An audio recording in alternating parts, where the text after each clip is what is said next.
അമേരിക്കയിൽ ഉന്നത പഠന സ്വപ്നം കാണുന്ന ലക്ഷക്കണക്കിന് ഇന്ത്യൻ വിദ്യാർത്ഥികളുടെയും ഇപ്പോൾ ഇവിടെ പഠിച്ചുകൊണ്ടിരിക്കുന്നവരെയും ഒരുപോലെ ആശങ്കയിലാക്കുന്ന നിർണായകമായ ഒരു വാർത്തയിലേക്കാണ് നാം ഇന്ന് പോകുന്നത്.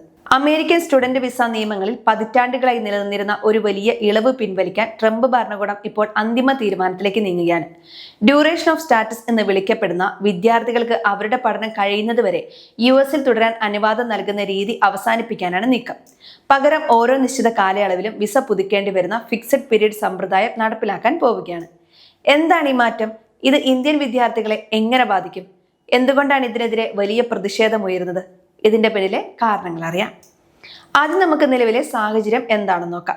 ഇതുവരെ ഒരു F1 വിസയിൽ വരുന്ന വിദ്യാർത്ഥിക്ക് അവരുടെ I-20 ഫോമിൽ സൂചിപ്പിച്ചിരുന്ന പഠന കാലയളവ് എത്രയാണോ അത്രയും കാലം അമേരിക്കയിൽ നിയമപരമായി താമസിക്കാം. ഇതിനെയാണ് ഡ്യൂറേഷൻ ഓഫ് സ്റ്റാറ്റസ് എന്ന് പറയുന്നത്. ഉദാഹരണത്തിന് ഒരാൾ 5 വർഷത്തെ PhDക്ക് വരികയാണെങ്കിൽ ആ 5 വർഷവും ഇടയ്ക്ക് വിസ പുതുക്കാതെ തന്നെ അവർക്ക് ഇവിടെ തുടരാൻ സാധിക്കും. ഡിഗ്രി പൂർത്തിയാക്കാൻ വൈകിയാൽ പോലും യൂണിവേഴ്സിറ്റിയുടെ അനുമതിയോടെ വിസ നീട്ടാൻ എളുപ്പമായിരുന്നു. എന്നാൽ ഡിപ്പാർട്ട്മെന്റ് ഓഫ് ഹോംലാൻഡ് സെക്യൂരിറ്റി ഇപ്പോൾ മുന്നോട്ട് വച്ചിരിക്കുന്ന പുതിയ നിർദ്ദേശം കാര്യങ്ങളെ സങ്കീർണമാക്കുകയാണ്. പുതിയ നിയമപ്രകാരം വിദേശ വിദ്യാർത്ഥികൾക്ക് പരമാവധി 4 വർഷത്തേക്ക് മാത്രമേ ഇനി വിസ ലഭിക്കൂ. പഠനം പൂർത്തിയായില്ലെങ്കിലും 4 വർഷം കഴിയുമ്പോൾ വിസ പുതുക്കാൻ അപേക്ഷിക്കണം. ചില പ്രത്യേക വിഭാഗങ്ങളിൽപ്പെട്ട രാജ്യങ്ങളിൽ നിന്നുള്ളവർക്ക് വിസ കാലാവധി 2 വർഷമായി കുറയ്ക്കാനും നിർദ്ദേശമുണ്ട്. പഠനം കഴിഞ്ഞാൽ രാജ്യം വിടാൻ ലഭിക്കുന്ന സമയം നിലവിലെ 60 ദിവസത്തിൽ നിന്ന് 30 ദിവസമായി കുറയ്ക്കും. പഠിച്ചുകൊണ്ടിരിക്കുന്ന കോഴ്സ് മാറ്റാനോ മറ്റൊരു യൂണിവേഴ്സിറ്റിയിലേക്ക് മാറാനോ കർശനമായ നിയന്ത്രണങ്ങളും വരും. എന്തുകൊണ്ടാണ് ഇങ്ങനെ ഒരു മാറ്റത്തിന് US ഭരണകൂടം തയ്യാറെടുക്കുന്നത്? ഔദ്യോഗിക വിശദീകരണം അനുസരിച്ച് വിസ ദുരുപയോഗം തടയുക എന്നതാണ് പ്രധാന ലക്ഷ്യം. പലരും സ്റ്റുഡന്റ് വിസയിൽ വന്ന് പഠനം പൂർത്തിയാക്കാതെ വർഷങ്ങളോളം അമേരിക്കയിൽ തുടരുന്നുണ്ടെന്നും ഇത് ദേശീയ സുരക്ഷയ്ക്ക് ഭീഷണിയാണെന്നുമാണ് ഭരണകൂടത്തിന്റെ വാദം.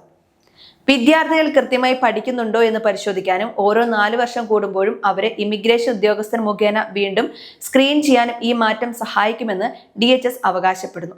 എന്നാൽ ഇതിന് പിന്നിൽ കുടിയേറ്റ നിയന്ത്രണം എന്ന രാഷ്ട്രീയ അജണ്ട കൂടിയുണ്ടെന്ന് വ്യക്തമാണ്.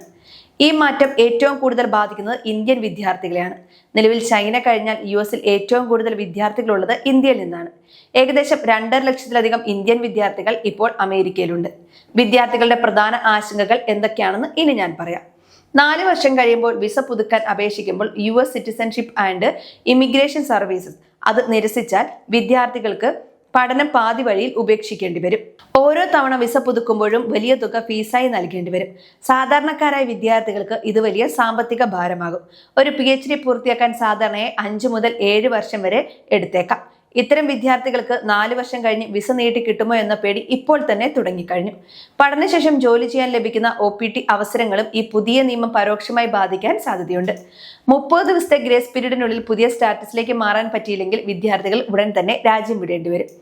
അമേരിക്കയിലെ വമ്പൻ സർവകലാശാലകൾ ഈ നീക്കത്തിനെതിരെ രംഗത്തെത്തിയിട്ടുണ്ട്. വിദേശ വിദ്യാർത്ഥികൾ അമേരിക്കൻ സമ്പദ് വ്യവസ്ഥയിലേക്ക് വർഷം തോറും $40 ബില്യൺ സംഭാവന ചെയ്യുന്നുണ്ട്. ഇത്തരം കർശനമായ നിയമങ്ങൾ കൊണ്ടുവരുന്നത് അമേരിക്കയുടെ വിദ്യാഭ്യാസ നിലവാരത്തെയും സാമ്പത്തിക ഭദ്രതയെയും ബാധിക്കുമെന്നും അവർ മുന്നറിയിപ്പ് നൽകുന്നു. ഈ നിയമം നടപ്പിലായാൽ സമൃദ്ധരായ വിദ്യാർത്ഥികൾക്ക് കാനഡയോ ഓസ്ട്രേലിയയോ യൂറോപ്യൻ രാജ്യങ്ങളോ തിരഞ്ഞെടുക്കേണ്ടി വരും. ഇത് അമേരിക്കയുടെ ഗവേഷണ മേഖലയ്ക്ക് വൻ തിരിച്ചടിയാകും എന്നാണ് അസോസിയേഷൻ ഓഫ് അമേരിക്കൻ യൂണിവേഴ്സിറ്റീസ് വ്യക്തമാക്കുന്നത്. ഈ നിയമം എപ്പോൾ നടപ്പിലാകും എന്നതാണ് എല്ലാവരും ഉറ്റുനോക്കുന്ന കാര്യം. ഇത് സംബന്ധിച്ച പുതിയ റിപ്പോർട്ടുകൾ പ്രകാരം വൈറ്റ് ഹൗസിന്റെ office of management and budget ഇപ്പോൾ ഈ നിയമം അന്തിമ പരിശോധനയ്ക്ക് വിധേയമാക്കുകയാണ്.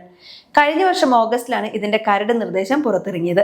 അതിനുശേഷം ലഭിച്ച ലക്ഷക്കണക്കിന് പൊതുജനാഭിപ്രായങ്ങൾ പരിശോധിച്ച ശേഷമേ ഇപ്പോൾ ഈ നിയമം അന്തിമഘട്ടത്തിലേക്ക് എത്തിയിരിക്കുന്നത്. വരും മാസങ്ങളിൽ ഇത് ഔദ്യോഗികമായി പ്രഖ്യാപിക്കാൻ സാധ്യതയുണ്ട്. 2026 സെപ്റ്റംബറിലെ ഹാൾ ഇൻടേക്ക് മുതൽ പുതിയ നിയമം പ്രാബല്യത്തിൽ വന്നേക്കാം എന്നാണ് സൂചനകൾ. ഇപ്പോൾ അമേരിക്കയിൽ പഠിക്കുന്നവരും പഠിക്കാൻ തയ്യാറെടുക്കുന്നവരും പരിഭ്രാന്തരാകേണ്ടതില്ല. എന്നാൽ കരുതൽ വേണം. നിങ്ങൾ ശ്രദ്ധിക്കേണ്ട ചില കാര്യങ്ങളുണ്ട്. US ഇമിഗ്രേഷൻ വെബ്സൈറ്റുകളും നിങ്ങളുടെ യൂണിവേഴ്സിറ്റിയിലെ ഇന്റർനാഷണൽ സ്റ്റുഡന്റ് ഓഫീസും നൽകുന്ന വിവരങ്ങൾ കൃത്യമായി ശ്രദ്ധിക്കണം. നിങ്ങളുടെ പഠന പുരോഗതി, I-20 സ്റ്റാറ്റസ്, സാമ്പത്തിക രേഖകൾ എന്നിവ കൃത്യമായി സൂക്ഷിക്കുക. വിസ പുതുക്കേണ്ടി വന്നാൽ ഇവ നിർണായകമാകും. സംശയമുള്ളവർക്ക് പരിചയസമ്പന്നരായ ഇമിഗ്രേഷൻ അറ്റോർണിമാരുടെ സഹായം തേടാവുന്നതാണ്.